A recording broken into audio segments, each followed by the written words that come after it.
Sadhgurunath Maharaj Ki Jai, and welcome to Jagadambe Reads the Holy Books of India, ShrimadBhagavatam277. As you may remember, Shobari the sage was angry at the eagle for killing a fish in the Madhu. Shobari watched with compassion the young fish in the water, which were missing their mother who had just been killed. His anger knew no bounds. He cursed all the birds with the words, "From now on, if ever any bird, why, even if the great Garuda himself enters this lake and touches the fish here, his head will break into 1,000 pieces." By some strange channel, Kaliya had come to know of this curse, and he rushed to this Madhu, knowing that this was the one spot where Garuda could do nothing to him. It was midnight on the banks of the Yamuna. Everyone had been just exhausted by the events of the day, and they were almost senseless with deep sleep, which had descended upon them.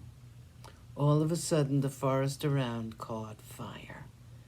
It was summer, and the fire raged, and it surrounded the sleeping gopas all around. They got up and found themselves surrounded by the flames, which were licking the trees and the grass around. At once they looked to Krishna and said, "Krishna, you are our savior. You must save us and help us to get out of the fire alive.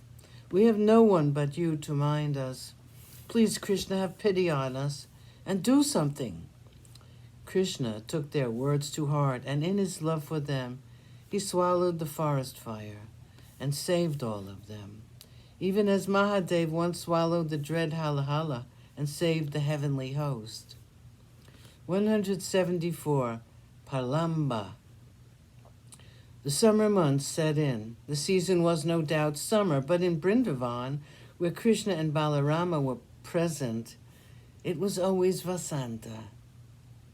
The waterfalls from the mountain were making sweet music, and the murmur of insects in the thickets was a hypnotic drone which accompanied the music of the falling waters.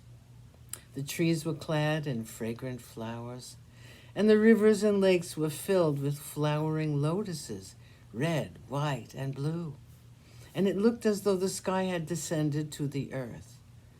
The breeze which blew across the waters carried with it the fragrance of the flowers, and the grass, which was everywhere, made the earth cool and pleasant. The harsh and hot rays of the sun could do no havoc here.